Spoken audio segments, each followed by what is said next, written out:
Bismillahirrahmanirrahim. Assalamualaikum warahmatullahi wabarakatuh. Selamat malam buat Bapak Ibu sekalian. Dan kali ini kita akan membahas materi berjudul Suara Nakes di Ruang Digital. Tentu saja kita akan bahas dari aspek manajemen dan juga hukum rumah sakit. Sebelumnya kami menyampaikan bahwa tujuannya tidak kurang dan tidak lebih hanya sekedar menyalakan lilin ya. Kalau ada suatu kejadian, lebih baik kita ambil dalam dan dibingkai dalam bentuk sebuah pelajaran agar kita berharap nanti kejadian yang sepertinya kurang mengenakan bisa kita cegah atau kalau perlu kita tidak kita upayakan supaya tidak terulang kembali. Jadi sekali lagi webinar ini tidak untuk digunakan untuk mengkritisi individu apalagi institusinya, murni hanya untuk mencoba mengambil pelajarannya. Oke, kita mulai dari sisi manajemen rumah sakitnya ya. Jadi saya Dr. Rusdi, saya adalah dokter yang punya pengalaman dari sisi manajerial dan juga sekaligus konsultan rumah sakit. Kita bicara tentang dari sisi aspek manajemen. Sebelumnya saya mungkin ya bercerita dari awal sebuah ketikan jari jemari. Ya, jadi yang disampaikan oleh seorang pasien yang menunggu selama 8 jam di IGD karena belum dapat ruangan. Pasien tersebut juga nggak mau spill rumah sakitnya dan spill bahwa dia adalah peserta BPJS. Nah, seperti biasa di media sosial ada beragam komentar-komentar ya yang berkaitan dengan apa yang ditulis oleh si pasien ini. Nah, long story short ya, kemudian ini dari unggahan ya satu dua kalimat pasien tersebut ternyata menjadi viral ya, di mana di sini muncullah berbagai macam berita dan yang spekulatif di mana di sini disinyalir keluhkan belum dapat kamar rumah sakit pria ini kemudian dihujat dokter dan nakes di media sosial lengkap dengan nama lengkap pasiennya dan juga orangnya bahkan pekerjaannya ya. Dan juga lengkap dengan nama siapa aja nakes-nakes di media sosial ya. Karena di sini dilanjutkan bahwa ada salah satu keluarga dari pasien ini menyebutkan bahwa pasiennya kemudian meninggal 7 hari kemudian. Jadi keluarga pasien itu seakan-akan udah dong tolong stop nggak usah ngomongin lagi apalagi yang buruk-buruk ya. Nah jadi ini udah meninggal, udah almarhum loh pasiennya. Akhirnya berita ini menjadi viral dan kemudian sampai di nasional bahkan bagian Kementerian Kesehatan itu juga mengklarifikasi bahwa memang benar pasien ini adalah pasien di Rumah Sakit RSCM yang menanti 8 jam ya dan dijelaskan bahwa ini karena ruangan yang diminta adalah ruangan HCU atau High Care Unit dan juga ruangannya terbatas. Alright, dari situ kemudian akhirnya, waduh, muncullah di mana-mana di berbagai macam platform ya dengan judul-judul yang bombastis ya, yang clickbait ya, ibaratnya yang mudah diklik ya, semakin viral. Di sini sampai dengan kata-kata nakes hina pasien BPJS soal tunggu ruangan sampai 8 jam.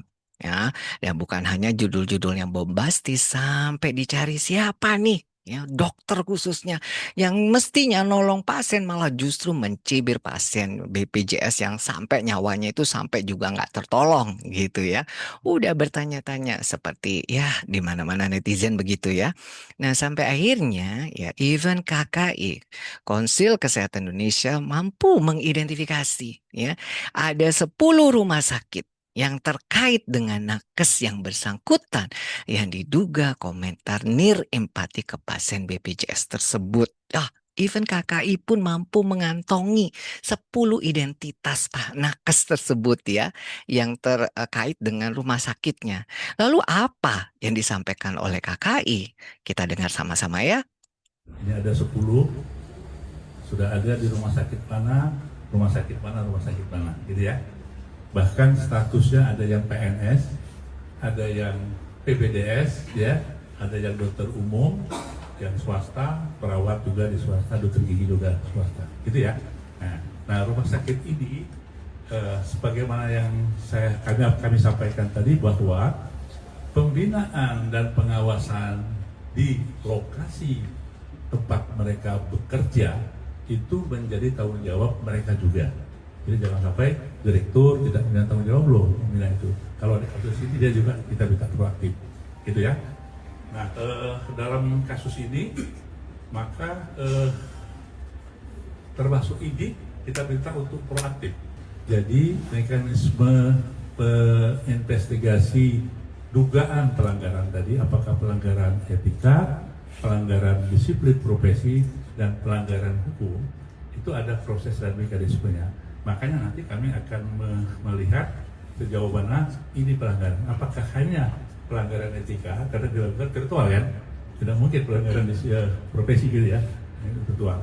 Nah, ada yang teguran, ya kan? Kemudian dilanjutkan dengan pembinaan. Kemudian ada lagi dengan teguran tertulis.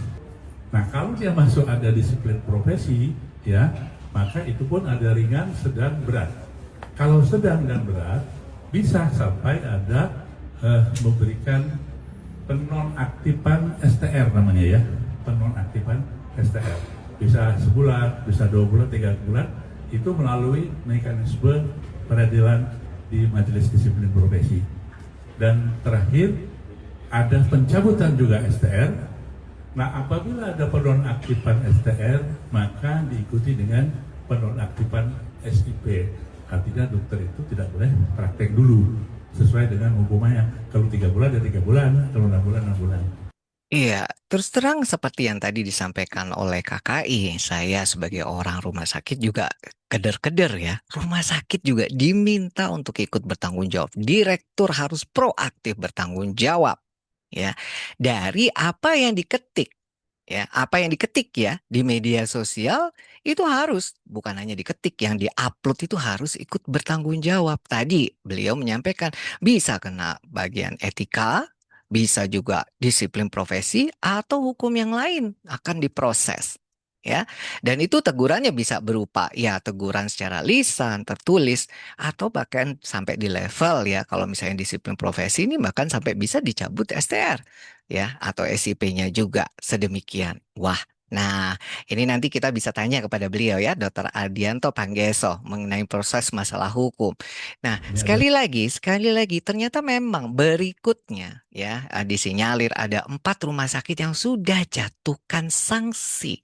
Ya, perkara dokter atau nakes yang menghujat pasien BPJS kesehatan ini, ya, di antaranya adalah rumah sakit kementerian itu menonaktifkan seorang residen usai mencibir pasien BPJS di medsos. Ada juga rumah sakit swasta yang kemudian juga memberikan sanksi yang sepertinya sanksi ini bukan berupa teguran atau pembinaan ya.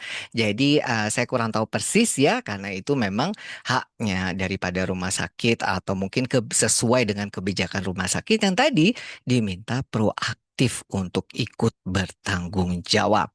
Bahkan Bapak Ibu ya, untuk yang rumah sakit yang belum ya memberikan sanksi, minta Kalau untuk memang teman-teman ini disegerakan tidak Bapak siap Ibu. melayani, ya sudah, jangan jadi dokter di situ. Kalau berbicara kasus, oke lah, jenengan sudah sampaikan dalam proses penanganan.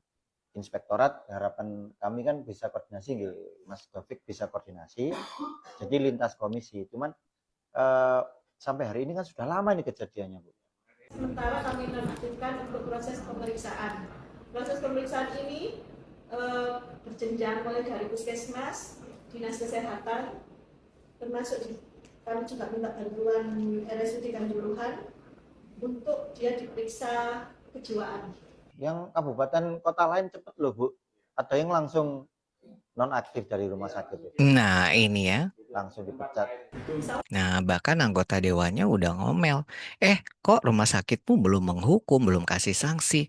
Di kota kabupaten lain udah pada di stop, dihentikan, dinonaktifkan. Nah, sementara perwakilan dari layanan kesehatan menunjukkan sebentar. Kami bahkan mungkin perlu melakukan pemeriksaan tes dan tanda kutip kejiwaan segala ya. Nah, inilah ya betapa rumah sakit juga diminta untuk memberikan sanksi. Oke, kita lanjut.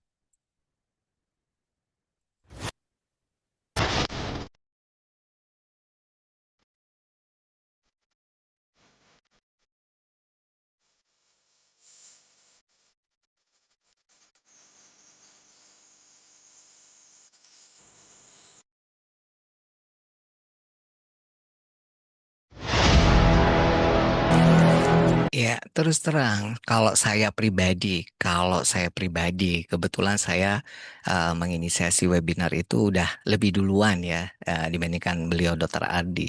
Itu saya berawal dari kesedihan saya, ada petugas medis kesehatan yang dilakukan kriminalisasi bahkan digelontor di kantor polisi dengan dikelilingi oleh media dan sebagainya ya, diperlakukan seperti seorang kriminal.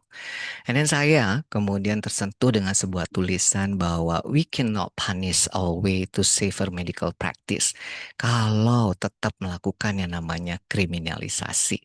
Jadi kriminalisasi itu nggak akan pernah membawa kita ke perjalanan menuju pelayanan medis yang lebih baik. Sebenarnya dengan mengingat ini yang saya buat sendiri sebagai pijakan saya itu juga sekaligus menyemangati saya ya walaupun ya naik turun. Tapi ini memang sebenarnya berawal dari sini. Nah, kalau kita Di bicara peristiwa dari tersebut, bagaimana apakah yang tanggapan bersangkutan juga IDI? sudah dipanggil untuk dimintai klarifikasi keterangan begitu? Ya, itu lagi proses karena ini kan tidak hanya dokter ya, ada tenaga kesehatan juga.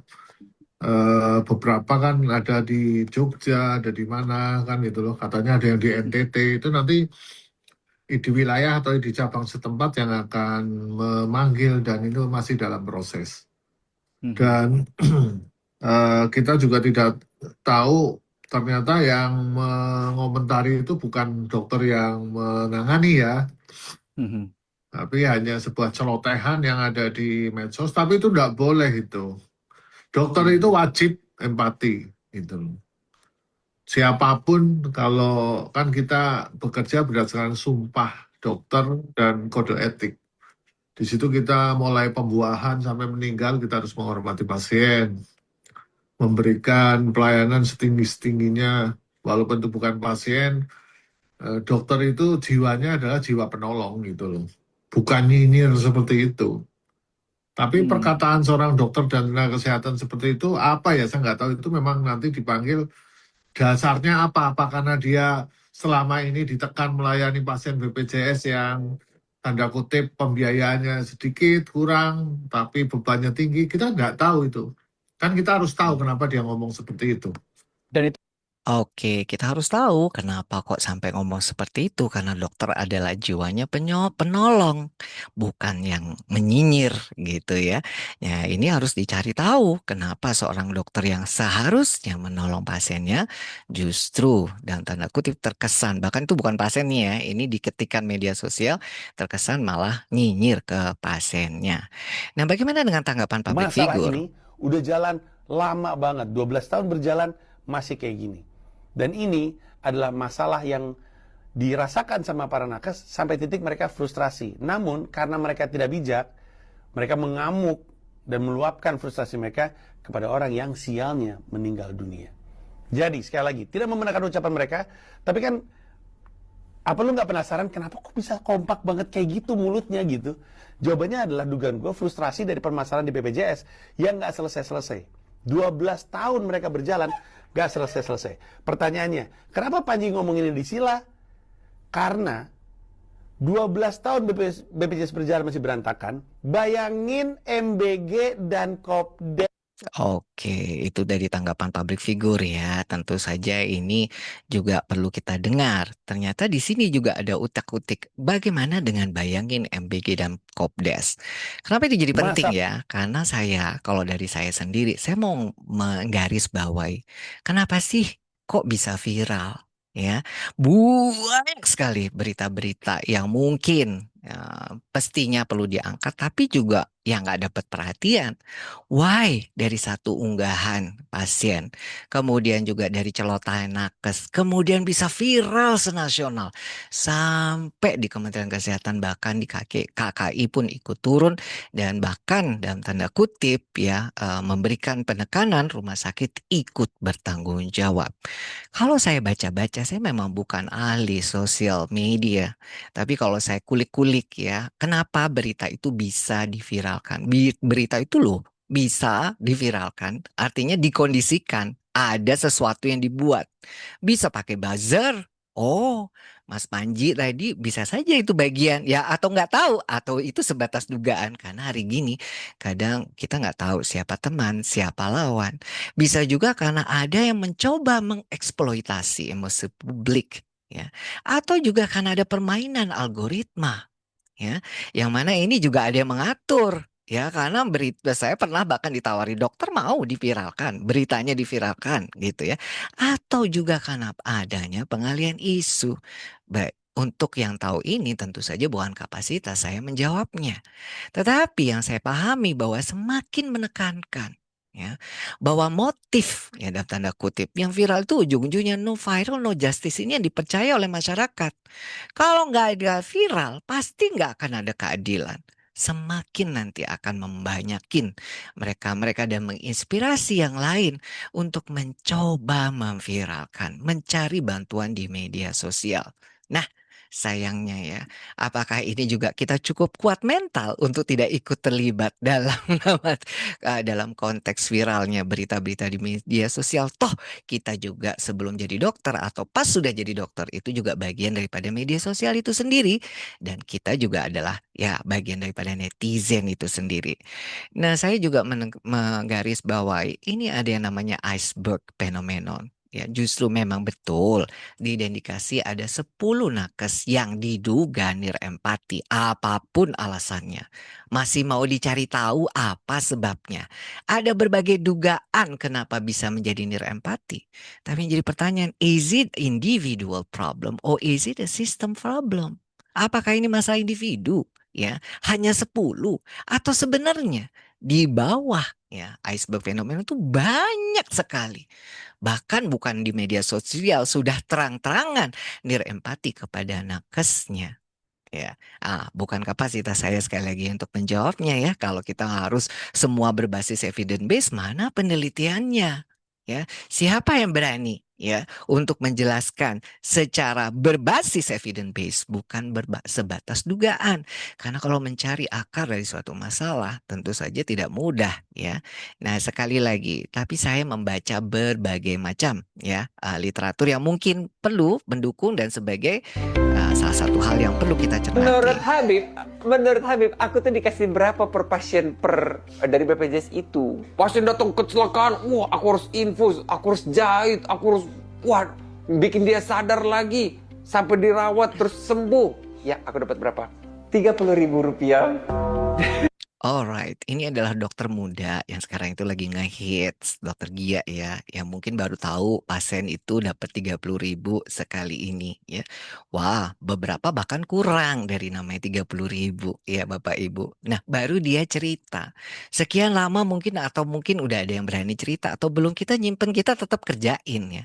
Tetapi ada namanya ya suatu penelitian atau artikel ilmiah bilang ada yang namanya ketidakselarasan antara nilai pribadi tenaga kesehatan dengan nilai organisasi. Ini merupakan prediktor kuat suatu burnout. Kenapa kok nggak selaras ya? Buktinya rumah sakit terus kerjasama, nutup mata ya. Sebenarnya dokternya ini kan nggak senang dapat 30.000, tapi terpaksa. Dan organisasinya mungkin they don't do nothing ya, they don't do anything. Dia tidak melakukan apa-apa karena ya udah ini memang seperti ini. Sehingga akhirnya dia sampaikanlah di media. Bahkan itu menjadi bahasan. Oh ternyata cuma dapat segitu. Sekian lama dokter-dokter sebelumnya kemana aja? Kok nggak ada yang bilang gitu ya. But again, ya memang pekerjaan kita sebagai tenaga medis itu butuh yang namanya emotional demand. Kebutuhan kerja itu beban emosi. Beban emosi itu bukan sekedar capek sebenarnya Mbak, Bapak sekarang Ibu. nomor berapa ya? Ya, mohon maaf ada yang dibantu. Ini saya udah tadi loh Mbak, saya udah dari jam 8 tadi tapi saya nggak dipanggil-panggil.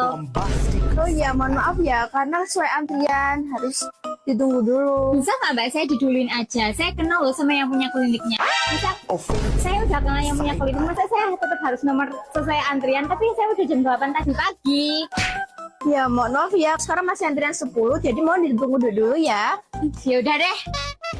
Alright. Nah, di emotional demand kita tetap diminta apapun tekanannya harus terus-menerus tersenyum, menunjukkan empati. Bahkan ini dibilang tadi ya oleh ketua ID wajib berempati. Mana kita juga harus nyampaikan kabar buruk, nggak boleh tersenyum sembarangan, ya harus berempati, nenangkan keluarga pasien, menghadapi kemarahan pasien dan diminta untuk tetap berlaku profesional.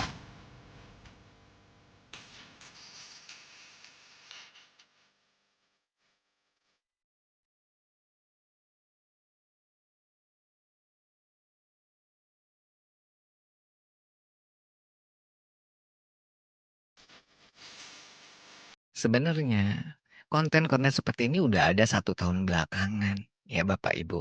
Tapi nggak ada yang melihatnya. Bahwa sebenarnya mungkin are we crying for help? Apakah kita sudah merasakan emotional demand, kelelahan ya? Emotional bukan sekedar capek badan, tapi mungkin nggak ada yang tahu tanda-tanda itu. But that's again ya, menjadi tenaga kesehatan itu bukan berarti kita itu dibayar bukan hanya untuk gunakan tenaga dan kepikiran, tapi juga memakai emosi. Nah, inilah jadi catatan.